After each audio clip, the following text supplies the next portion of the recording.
Hey guys, Nancy Faye here, Modern Day Pilgrim. I hope you're having a fabulous day today. Well, welcome back to my channel.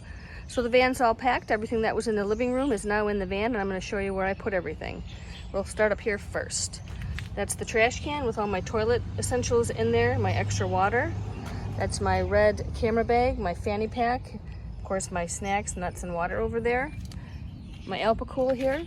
Alpacool C20 is plugged into my Jackery, which is right down there.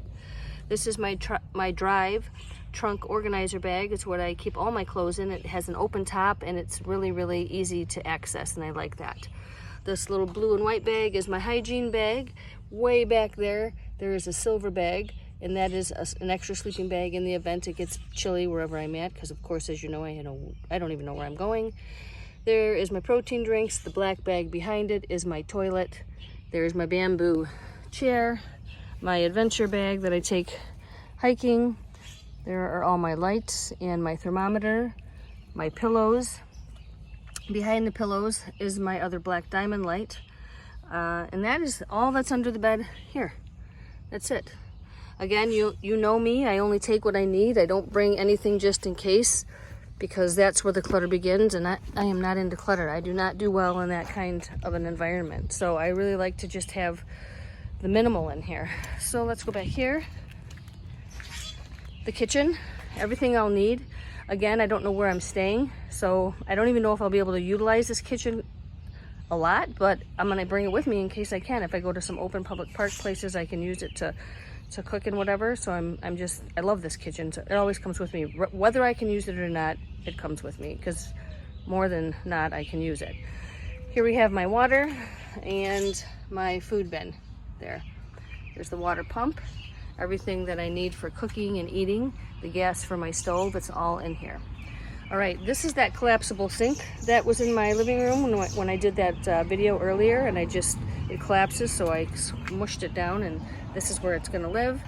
I put a pool noodle here just as a buffer so things don't, wiggle back and forth. There is the mosquito, that Thermacell mosquito repellent, and my fairy lights. And as you can see here, these are all my reflectics, snugly tucked between my cot and the van of the wall here. And that's it. That's it, guys. Let's go on this side. All right, this is kind of like my utility area. Kind of like my utility room, I guess. So I know I bring a lot of shoes, but I do a lot of different kind of things. So I have to have hiking boots. I have to have a couple different kinds of shoes for the water. I do have neoprene socks and all that stuff, because obviously Lake Superior is cold. And then I have my really tall rubber boots, just in case I need those at the water's edge. Here I have a bear spray in case I go somewhere that's really rural and I don't want any bears to get me. And in here is my water bottle sunscreen. My powder actually takes off the sand, really gets the sand off your feet really easily when you're at the beach. This is the utility bin. Remember, I downsized that, but I did bring a heater and a cord in the event I do find a campground and I want to stay there. At least I can utilize their power. That is my vacuum down there, and that is that. The bed is anchored with a bungee cord to underneath my seat, and I will tie in my kitchen at the back of the van here. I just haven't got that far yet. But anyhow, that's it, guys. I'm ready to hit the road. Just wanted to check in and let you know I'm out of here, and I will I'll get with you in a little while when I'm on the road. All right, catch you later.